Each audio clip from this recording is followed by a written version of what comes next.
नमस्कार, पास के प्रहार में आपका बहुत बहुत स्वागत। मैं हूं आपके साथ मनुरा सक्सेना। आज का मुद्दा है विजयनगर कांड। एसआईटी करेगी खुलासा। विजयनगर ब्लैकमेल कांड ने पूरे इलाके में सनसनी फैला दी है। इस संगठित अपराध में मासूम और नाबालिग बच्चियों को फंसाने की साजिश रची गई, जिसका खुलासा होते ही हड़कंप मच गया, बवाल मच गया। अब सरकार ने ब्लैकमेलिंग कांड की सफाई की तैयारी शुरू कर दी है। यही वजह है कि विधानसभा अध्यक्ष वासुदेव देवनानी ने मामले की गंभीरता को देखते हुए एसआईटी के गठन के निर्देश दिए हैं। साथ ही उन्होंने आरोपियों की अवैध संपत्ति पर बुलडोजर चलाने और उनकी फंडिंग की गहन जांच के निर्देश भी दिए हैं।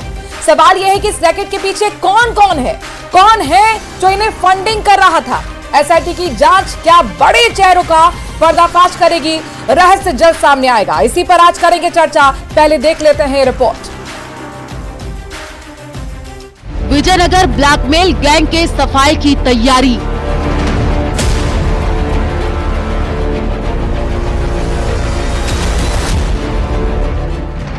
स्पीकर देवनानी ने एसआईटी के गठन के दिए निर्देश। एसआईटी का गठन करके बाकी अपराधियों को भी तुरंत पकड़ा जाए।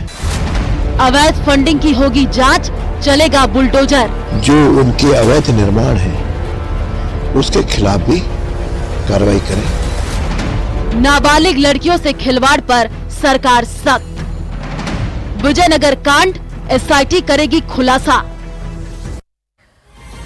और इस पर चर्चा करने के लिए हमारे साथ खास पैनल जुड़ गए हैं। मिथिलेश जैमिनी वरिष्ठ पत्रकार हमारे साथ जुड़ रहे हैं, प्रतीक सिंह कांग्रेस के प्रवक्ता हमारे साथ जुड़ रहे हैं, नवीन शर्मा बीजेपी के प्रवक्ता हमारे साथ जुड़ गए।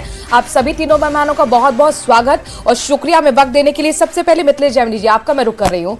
33 साल बाद ऐसा लगता है कि अजमेर कांड का एक कमबैक हो गया है। ब्यावर एक छोटी सी जगह है राजस्थान के अंदर, जिस पर अब चर्चा पूरे देश के अंदर हो रही है। जबरदस्त गुस्सा न सिर्फ अजमेर में है बल्कि पूरे देश में है और मांग यह है कि आरोपी के खिलाफ ऐसे सख्त कार्रवाई हो, नजीर बन सके। अब तक जो कार्रवाई हुई है, क्या आपको लगता है कि सही दिशा में जा रही है?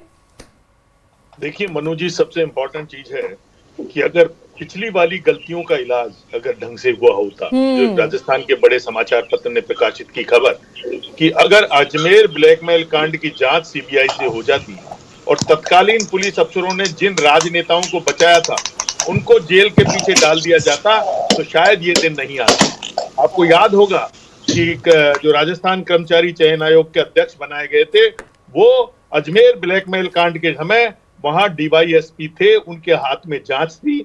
अब किन किन को अजमेर ब्लैकमेल कांड में जांच किया? देवनानी जी को चाहिए, एसआईटी को तो छोड़िए आप।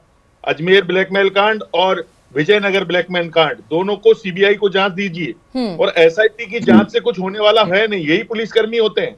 एसआईटी में कोई बाहर से नहीं आता है। या तो इसमें कोई न्यायिक अधिकारी को मिलाइए।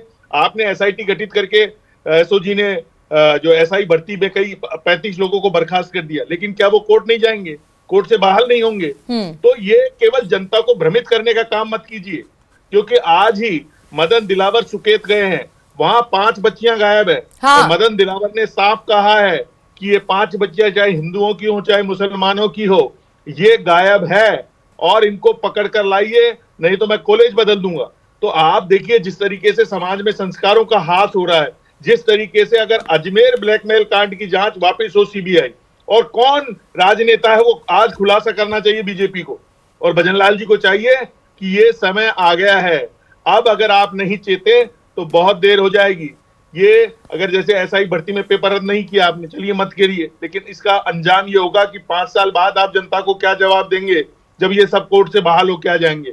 रीट की चीट की जांच अभी तक नहीं कर रहे हो। सरकार है वो हमारे साथ खुद जुड़े हुए बीजेपी के प्रवक्ता नवीन शर्मा, मुझे लगता है उनका रुख करना चाहिए। नवीन जी, आपने सुन ली होगी इस बीच क्या कुछ कहना है मिथिलेश जैमिनी का, लेकिन मुझे एक बात बताइए। अभी हम ब्यावर की चर्चा कर रहे थे, अब कोटा में 5 लड़कियां सर गायब हैं।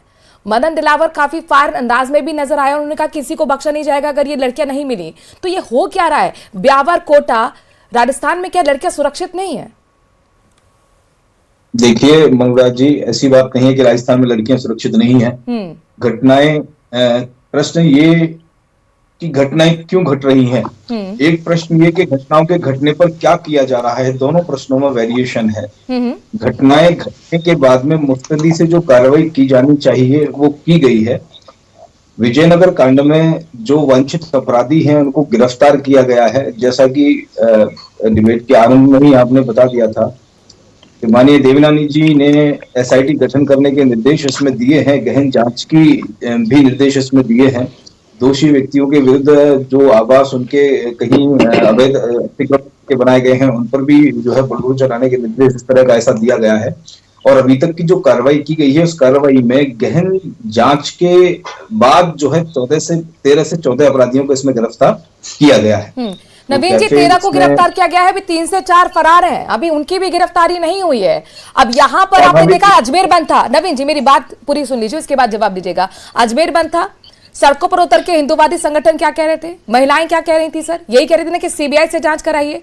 आप इस ओर क्यों ध्यान नहीं दे रहे? सवाल यही कि अजमेर कांड जब हुआ 33 साल हो गए सर, आपकी भी सरकार आई गई, सवाल यहां उठ रहा है कि उस वक्त अगर नजीर पेश कर देते तो ब्यावर कांड नहीं होता, 2.2 अजमेर नहीं होता। मनोज जी, संभावना है कि उस वक्त कुछ लूप होल्स, कहीं कुछ कमियां छूटी हों, लेकिन इस बात का मैं आपसे यहाँ भारतीय जनता पार्टी के प्रवक्ता होने के नाते मैं आपसे दावे के साथ ये कह सकता हूँ, ब्यावर कांड में किसी तरह की भी कोताही सरकार के द्वारा नहीं बरती जाएगी। एसआईटी का गठन कर एसआईटी को जांच सौंपी गई है। अगर कहीं आवश्यकता महसूस हुई दीगर इन्वेस्टिगेशन एजेंसी से कहीं भी इसमें जोड़ने की या उनसे जांच कराने की आवश्यकता हुई, निसंदेह सरकार इसके लिए कड़े कदम उठाएगी। और इसमें बिल्कुल सोचने और संकोच करने की या कुछ संदेह की आवश्यकता नहीं है कि इसमें किसी भी सूरत में अपराधियों को, दोषियों को बख्शा नहीं ठीक है प्रतीक जी, जब बात लड़कियों की हो, अपनी बहू बेटियों की हो, तो जाहिर तौर पर कहीं ना कहीं मुझे लगता है राजनीति से बहुत दूर हो जानी चाहिए और एक साथ इस चीज के लिए सामने आना चाहिए कि न्याय इन लड़कियों को मिले जो कि नाबालिग बच्ची सपना लेकर स्कूल जा रही थी और फ्रेंडशिप के नाम पर धर्मांतरण की कोशिश की जाती है, उनके साथ रेप किया जाता है, वीडियो बनाया जाता है, ब्लैकमेल किया जाता है। आप मुझे बताइए कि क्या कार्रवाई होनी चाहिए और जो अब तक हुआ है सरकार की तरफ से जो कदम उठाए गए हैं, क्या ये सही दिशा में चल रहे हैं? मनु जी, सबसे पहले तो जो एसआईटी गठित की गई है वो माननीय जो विधानसभा के अध्यक्ष हैं उनके द्वारा की गई है। तो ये एसआईटी गठन ही अपने आप में बताता है कि सरकार की जो कार्रवाई चल रही है वो अपने आप में नाकाबिल है, बिल्कुल भी उसके अंदर अच्छा काम नहीं हो रहा, इसीलिए एसआईटी का गठन हुआ। और ये भी देख लीजिए कि सरकार इसके लिए तत्पर नहीं है। ये वासुदेव देवनानी जो विधानसभा के अध्यक्ष है, उन्होंने आगे बढ़ के खुद एसआईटी का गठन किया। सरकार तो सो रही है। और इस सरकार के अंदर आप देखिए कि नाबालिगों के खिलाफ जो अत्याचार के मामले वो लगातार बढ़ते जा रहे हैं। 2024 के अंदर ही 1610 से ज्यादा मामले जो रेप के हैं नाबालिग के खिलाफ वो दर्ज हुए हैं, जो पिछले साल से 10 से 15% की बढ़ोतरी पर है। हमने देखा दौसा के अंदर जो रेप पीड़ित है उसको न्याय के लिए पानी की टंकी पर चढ़ना पड़ गया। हमने देखा कि जो मुख्यमंत्री का जो गृह जिला है भरतपुर, वहां पर रेप पीड़िता को न्याय की गुहार लगानी पड़ती है, न्याय नहीं मिलता तो सुसाइड करनी पड़ जाती है। हर दिन आप जब अखबारों में पढ़ेंगे तो हर दिन ये खबर आम होती चली जा रही है कि बच्चियों के ऊपर अत्याचार बढ़ते जा रहे हैं। विधानसभा का जो निर्वाचन क्षेत्र है, मुद्दा उठा रहे हैं और महिलाओं के लिए बोल रहे हैं, विपक्ष के तौर पर आपकी भूमिका मुझे इस वक्त बहुत अच्छी लग रही है, लेकिन सदन के अंदर क्या हो जाता है सर, आप दादी शब्द पर संग्राम छेड़ देते हैं, वहां पर सदन का वॉकआउट कर देते हैं, बहिष्कार कर देते हैं। कम से कम इन मुद्दों को अगर लेके जाते तो आपको नहीं लगता कि कुछ वहां से बेहतर निकल कर आता, आपका एक प्रेशर सरकार पर बनता? मनु जी, हाँ। अभी हमने देखा था 2 दिन पहले जो मुख्यमंत्री है उसके विधानसभा क्षेत्र सांगानेर के अंदर 7 साल की बच्ची के साथ रेप करके मर्डर कर दिया जाता है और उसके लिए हमने स्थगन प्रस्ताव दिया था विधानसभा के अंदर, लेकिन सरकार और विधानसभा अध्यक्ष उसको मान ही नहीं रहे, डिस्कशन कराना ही नहीं चाहते उसके जो महिला अपराध बढ़ रहे हैं उसके ऊपर। तो विधानसभा के अंदर आप बताइए प्रदर्शन तो नहीं दिखा प्रतीक जी ना, सदन से संसद तक आप ईंट से ईंट बजाने की बात कई मुद्दों को लेकर करते हैं, आप कहते हैं माफी मांगे, इसको लेकर आप बिल्कुल सीधा चौड़ा करके खड़े हो जाते हैं, धरना प्रदर्शन करते हैं। बात महिलाओं की जब आ रही है तो हमने तो धरना प्रदर्शन आपका देखा नहीं। मिथिलेश जी मैं आपके पास आऊंगी, एक मिनट सर मैं आपके पास आऊंगी, मैं आऊंगी। मिथिलेश जी मुझे ये बताइए, क्योंकि यहाँ पर लोगों का ये भी कहना है कि जिस तरीके से 13 आरोपियों को पकड़ा गया है उनमें से ज्यादातर को जेल भेज दिया गया है, तो यहाँ पर ये पुलिस की भूमिका भी बहुत ज्यादा सही नहीं लग रही है लोगों को। उनका कहना है कि इतनी जल्दी भेज देने का मतलब ये है कि आप सही से जांच पड़ताल नहीं कर रहे हैं, आप पूछताछ नहीं कर रहे हैं, आप तह तक नहीं जा रहे हैं। इस पर आपका क्या कहना है? देखिए, निश्चित रूप से अजमेर कांड के बाद वहां का पूरा हल्का इस इलाके से डरा हुआ है, वहां की पुलिस के ऊपर, वहां की खाकी पर। जो अजमेर ब्लैकमेल कांड है तब से ही आरोप लगा हुआ कि अजमेर में जो पुलिस अधिकारी होते हैं वो अपराधियों से मिले हुए होते हैं। सबसे बड़ा रीजन है वो इंटरनेशनल हब है, क्योंकि वहां ख्वाजा साहब के वहां इंटरनेशनल लोग आते हैं और कांग्रेस को चाहिए कि वो विजयनगर वाले मामले में सड़क पर बैठते दादी कहने के बजाय। तो शायद उनको लगता कि जो तिलपट्टी वहां की ब्यावर की मशहूर है, उसके साथ साथ उनकी बेटियों के दर्द को भी समझते हैं। ब्यावर को जिला अशोक गहलोत ने बनाया था, लेकिन ब्यावर पर जब इतना बड़ा दाग आ गया तब अशोक गहलोत की जुबान से एक शब्द नहीं निकला। अजमेर ब्लैकमेल कांड को और इसको जोड़कर सीबीआई जांच कराने में क्यों भजन लाल जी पीछे जा रहे हैं? क्या मजबूरियां हैं उनकी? दोनों की सीबीआई जांच दीजिए। और उनको पीसी क्यों नहीं मिली? ये तो हर आदमी पूछ रहा है कि जब इतना संगीन अपराध हो गया, आपके अजमेर से देवनानी जी हैं, ब्यावर से बीजेपी है, तमाम बीजेपी का गढ़ है, और हालत यह है कि आज अजमेर ब्लैकमेल कांड की जैसी ही पुलिस ने जांच करी, पुलिस ने भेज दिया, कोर्ट में जो होगा हो जाएगा। यानी जो पुलिस को तथ्य उनसे जुटाने चाहिए थे, जो साक्ष्य उन्हें जुटाने चाहिए थे, उसमें पुलिस ने लापरवाही बरती है। इसीलिए अभी भी मौका है भजनलाल जी के पास कि गंगा नालो, बहुत देर हो गई है। अजमेर ब्लैकमेल कांड में कौन वो राजनेता हैं, उन पर बख्शीश मत करो, वो आपकी पार्टी के तो है नहीं, आपके वोट ही बनने वाले हैं। एक चीज मैं आपसे और भी समझना चाहूंगी मिथिलेश जी, क्या ये आपको लगता है कि संगठित अपराध है? देखिए, गंदी सोच है, ठीक है, वो रेप तक जाएगी, ब्लैकमेलिंग तक जाएगी, लेकिन कलमा पढ़वाना, रोजा रखवाना, धर्मांतरण के लिए प्रेशर देना, आपको लगता है कि ये सब कुछ एक पूरी नेक्सस जुड़ा हुआ एक रैकेट है इसके पीछे? देखिए मनु जी, मुखबिरी खत्म हो गई। पुलिस का जो पहले का सिस्टम था, जो पब्लिक से सीधा इंटरेक्शन होता था, वो खत्म हो गया। पुलिस अपने आप एक अपना अलग सा ओरा बना के घूमती है, जन संवाद खत्म हो गया, उनके पास सूचनाएं आती नहीं, केवल मोबाइल से ट्रेसिंग करते हैं। तो पुलिस को भी सुधारने की जरूरत है। और सबसे इंपॉर्टेंट चीज है, जिस तरीके से कलमा पढ़ाना, लव जिहाद की इसमें बू आ रही है, ये पूरे राजस्थान के लिए भयावह स्थिति है, डराने वाली स्थिति है। आप केवल वाहवाही मत लूटिए, कुछ नहीं होने जाने वाला, ये पब्लिक है, ये सब देख रही है।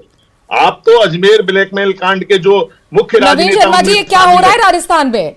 अजमेर कांड लोग बोले नहीं थे, वो भी राजस्थान से ही आया था, अब ये ब्यावर कांड आ गया है, सवाल तो पूछे ही जाएंगे ना। सर, आपकी सरकार है, ऐसे में ये लव जिहाद को लेकर तो आप काफी एक्टिव रहते हैं ना, एक्शन में रहते हैं। अब जब लव जिहाद के यहाँ पर करेक्शन समझ में आ रहे हैं, तो फिर पुलिस की इतनी जल्दबाजी क्यों है कि आरोपी को जेल भेजने का काम किया जा रहा है? क्यों रिमांड पर लेकर पूछताछ नहीं की जा रही? रवीन जी, मनोराज जी, शायद मेरे ख्याल से या तो आपने या किसी और ने ये जो फैक्चुअल रिपोर्ट इसकी है वो शायद मेरे ख्याल से पढ़ी नहीं है।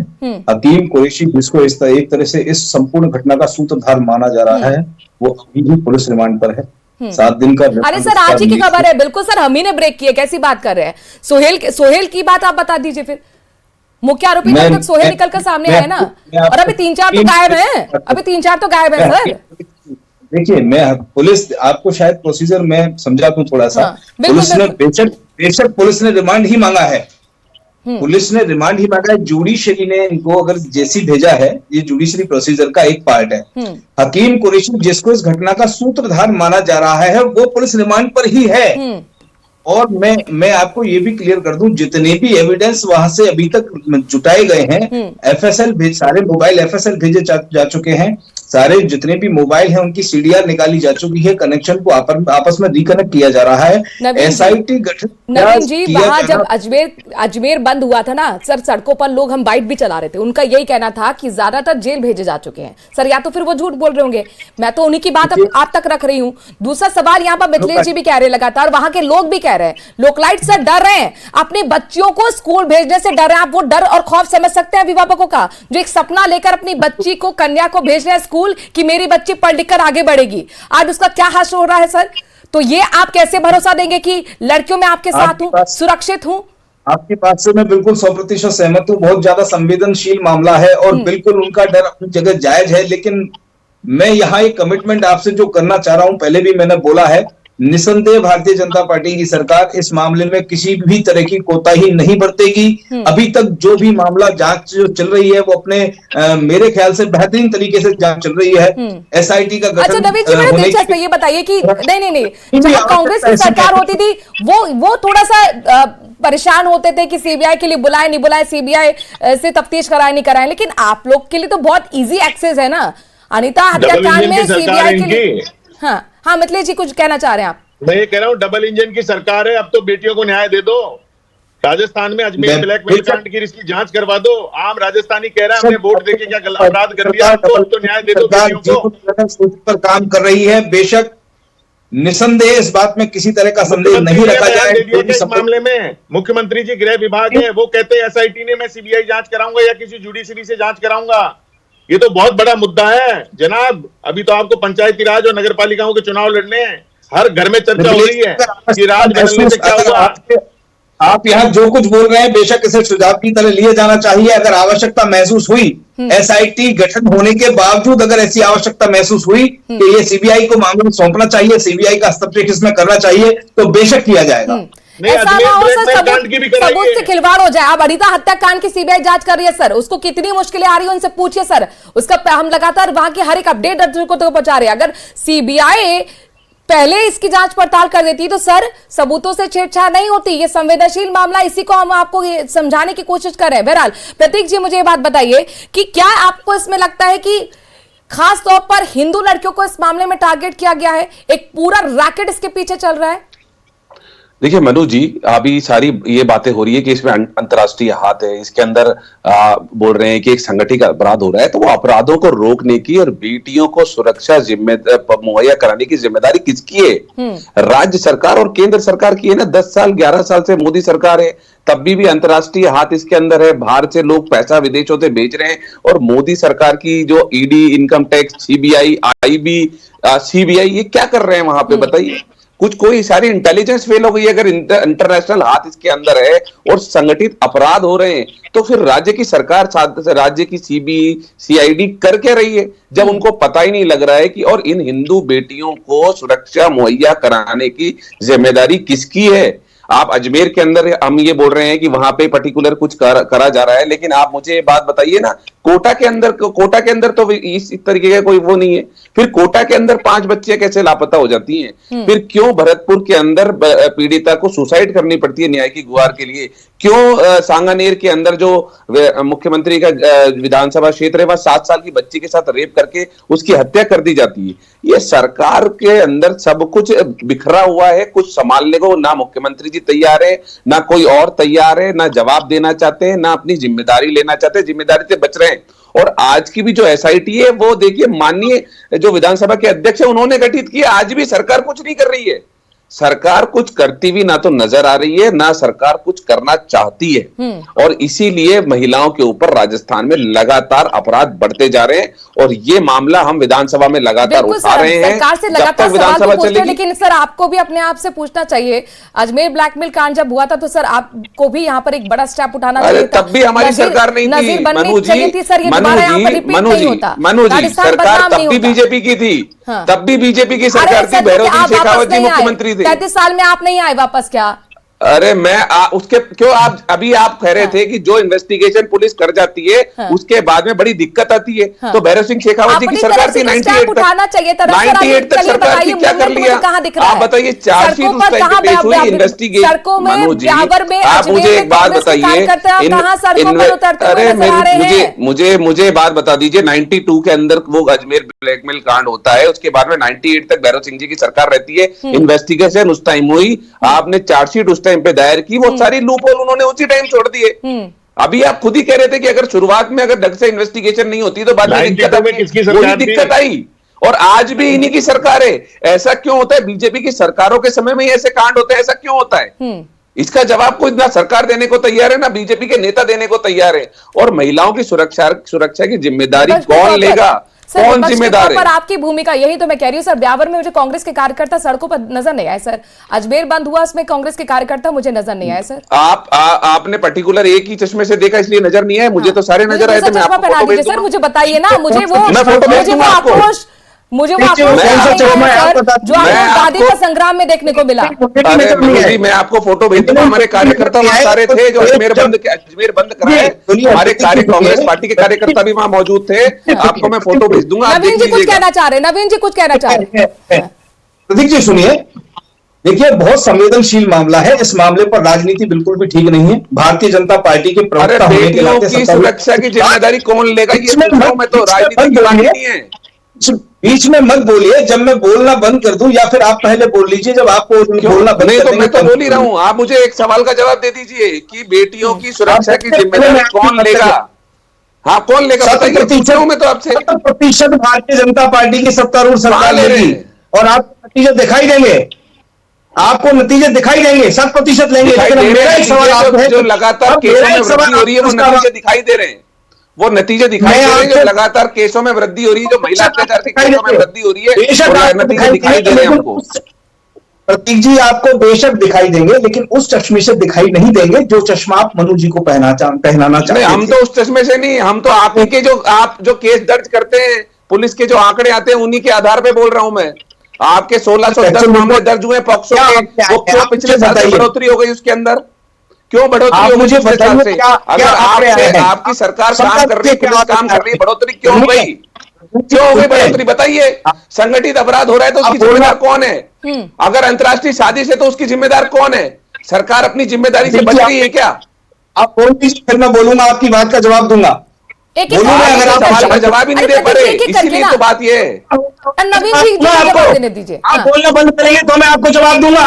आप धारा प्रवाह बोले जा रहे हैं, सुनने की कैपेसिटी है क्या आपकी? मैं जवाब देता हूँ, आप सुनिए। अरे ठीक है, मेरी खूब कैपेसिटी है, आप मुझे एक बात बता दो, जिम्मेदार कौन है? आप जितना जिम्मेदार कौन है? जितना चैनल आप सवाल में महिलाओं के अपराध बढ़ रहे, जिम्मेदार कौन है? और असंवेदनशील लोग हैं आप, इतने असंवेदनशील लोग हैं कि बोल रहे हैं। प्रतीक जी आपके सवाल हो गए ना, सवाल का जवाब सुन लेते हैं सर, सवाल का जवाब लेते हैं। नवीन जी, मैं आपसे प्रतीक जी ये पूछना चाह रहा हूं, आप जितने मुस्तैद यहाँ चैनल पर दिखाई दे रहे हैं, सवालों का जवाब दीजिए पहले। आप चुप होइए, जब मैं आपके सवालों का जवाब दूंगा। बताइए क्या सवाल, क्या पूछना चाहते हैं आप? महिलाओं की सुरक्षा की जिम्मेदारी किसकी है? केस क्यों बढ़ रहे हैं महिलाओं के खिलाफ अपराधों में? आप इतने असंवेदनशील आदमी है, आप इतने असंवेदनशील लोग हैं कि आपकी सरकार के अंदर महिलाओं पे अपराध बढ़ रहे हैं। कौन जिम्मेदार है उसके लिए बताइए? आप सरकार जिम्मेदार है कि नहीं है? आप संवेदनाएं दिखा सकते हैं कि नहीं है? आप संवेदनाएं दिखा सकते हैं क्या? अरे आप सरकार जिम्मेदार है कि नहीं है बताइए? गुजारिश है आपसे, मेरी एक गुजारिश है आपसे, आपको ब्यावर कांड की एबीसीडी सारी पता है क्या? आप इस चैनल पर बैठ कर कह सकते हैं कि कौन समुदाय है, कौन समुदाय है जिसके, हाँ मैं बोल सकता हूं ना, कौन हिंदुओं की बेटी की सुरक्षा की जिम्मेदारी कौन लेगा? अगर कोई लव जिहाद हो रहा है तो हिंदुओं की बेटियों की सुरक्षा की जिम्मेदारी कौन लेगा? सरकार क्या कर रही है? केंद्र सरकार मदन दिलावर साहब ने भी तो यही कहा है कि भाई चाहे हिंदू की बेटी हो चाहे मुस्लिम की बेटी हो, किसी की इज्जत से खिलवाड़ नहीं करने दिया जाएगा, किसी को भी बख्शा नहीं जाएगा। मिथिलेश जैमिनी जी, मैं आपसे ये सवाल करना चाह रही हूं, अभी तक सोहेल की भूमिका कही जा रही है मुख्य आरोपी के तौर पर, पूर्व पार्षद जो है हकीम को भी माना जा रहा है कि मास्टरमाइंड हो सकता है, लेकिन आपको क्या लगता है कि क्या मास्टरमाइंड अभी भी छिपा हुआ है? क्या बड़े चेहरे अभी बेनकाब होना बाकी है?